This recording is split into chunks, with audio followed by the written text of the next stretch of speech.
You want to help me clearance the front wheels? I'm gonna drive. Okay, you can drive. I'm going to look out here. All right. Let's turn it this way.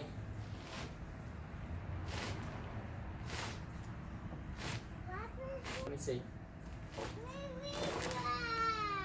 I will. All right, that's full lock. Looks awesome. We've got, this is so close. I mean, I can't even fit my finger through there, which makes me think that, it makes me think that if I turn under load, I'm going to hit all that stuff in there. And the only problem with that is, this is the windshield washer reservoir. So, we may delete that to gain some clearance. And then this is just, he's pretending to drive. This is just a bumper kind of support. So I can cut that away. It's not a support, it's a mount, but I can cut that away and create a new mount. I've done that before. So overall, we're looking really good. The best part is that if you guys remember on the MR2, the inside of the wheel touched the inside of the fender in here, and I did a bunch of clearancing and ended up kind of having to create spacers for my steering rack to take some of my steering angle out, which wasn't ideal, but I've been driving like that for a while and it hadn't been any issue. This one is got so much space on the back, which is awesome. Having custom wheels makes a difference. Being able to like get like a specific offset is pretty awesome. So that's cool. The front obviously doesn't have as much room, so we'll have to cut away some stuff, but really not, I mean, this is going to be so much easier than the MR2, and I'm so happy because the rear fenders were so hard. Door. What do you say? I need full door. You want to close the door? All right, here it comes.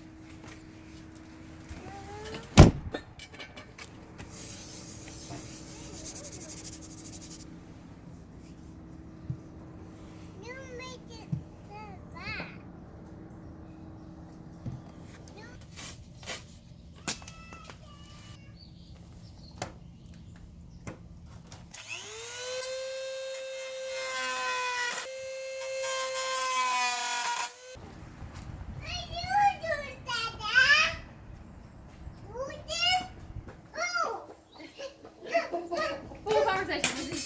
Daddy's hands.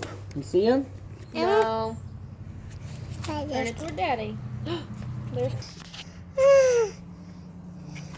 Let me turn around. Like this. Okay, see that? Look. Like this. No, no. You gotta be able to see Daddy's hands right there.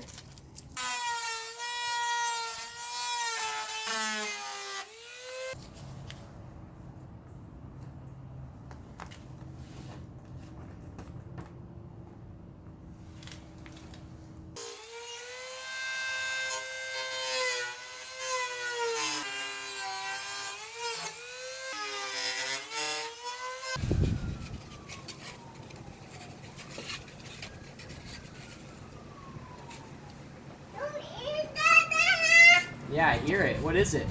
An ambulance car. Ooh, whoop. Just like that. Yeah, I need to do another one.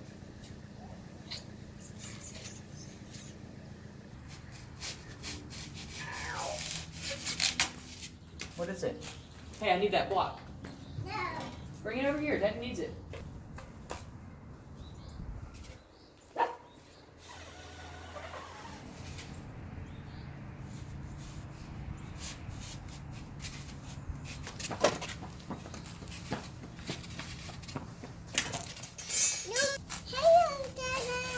Hello.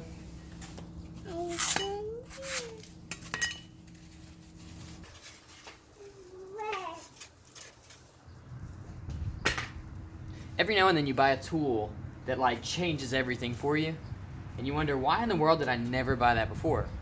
This hot glue gun is that for me, because it uses big glue sticks and has a huge trigger. If you're looking for a hot glue gun, doesn't have to be this one, but a big trigger and big glue sticks, it's the way to go.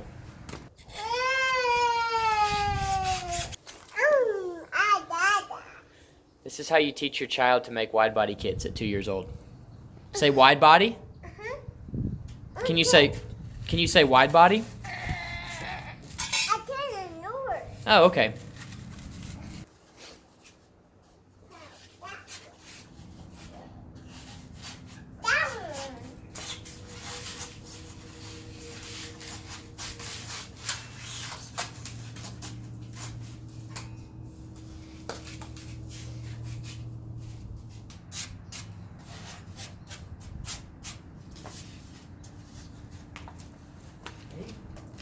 Alright, cut that one. Cut your block. Don't cut Daddy's block. I want to do that one. No, you can't cut Daddy's block. Daddy's got to cut his block. That's why it's called Daddy's block. It's not full. No, it's not. It's Daddy's.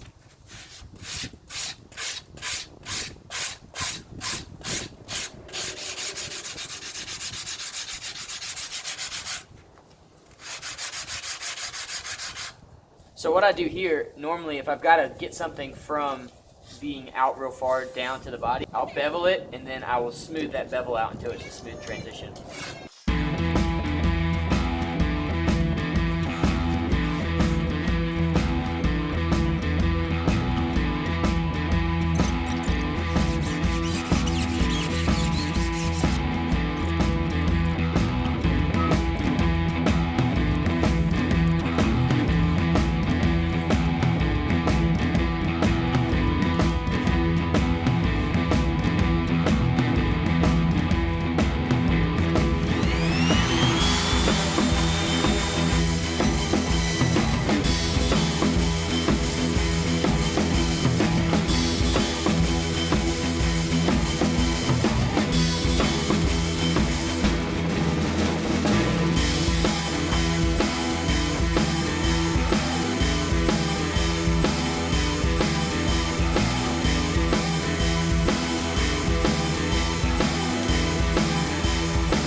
Alright, so I went ahead and pulled the fenders off. I've got them in my shop now.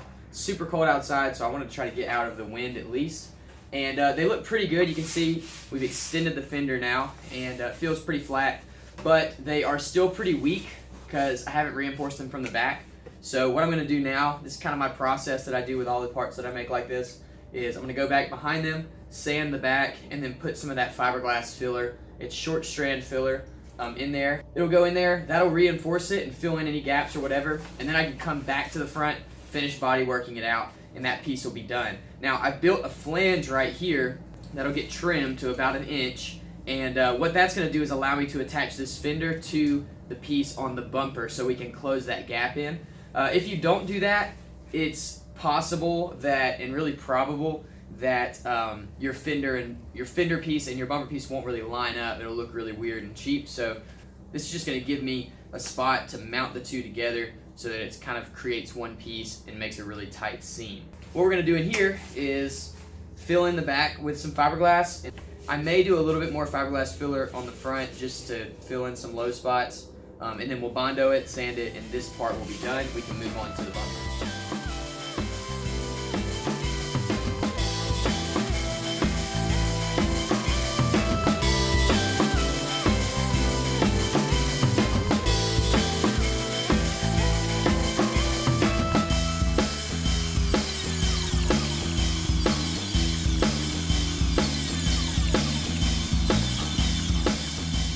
Alright, so these things have had time to set up, so this back reinforcement is there, and this is really strong now, which is cool.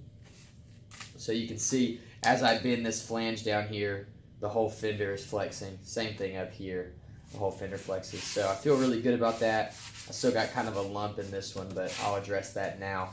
What this does, it gives me some material. If I sand through the very first layer of fiberglass, there's something back there still. So I'm not going to sand through and my piece fall off and all the work be wasted.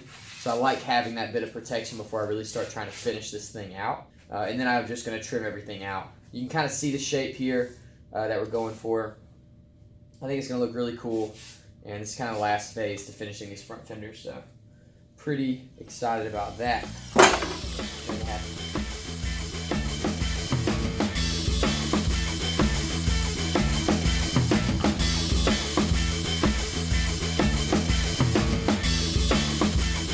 Alright, this is where we are at. For those of you who haven't seen me do this before, this is a lot of Bondo. Well, it looks like a lot of Bondo, but I'm going to sand almost all of it off. This is just, for when I'm making these pieces, a lot of times it can kind of create these really subtle waves that you don't really see until you paint the part. So this kind of takes some of that out, and you'll see it kind of get splotchy. The splotchiness will show you kind of where the waves are. So I'm going to hit this very quickly with a machine sander, and then I'll hand block it down, and it should be smooth and ready to go. Then I can open this hole back up where that screw goes, and we'll be able to put these back on the car.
Alright guys, so these fenders are officially done now. We lengthened this front so it looks like it fits this car a little bit better now. We had to add about this much space.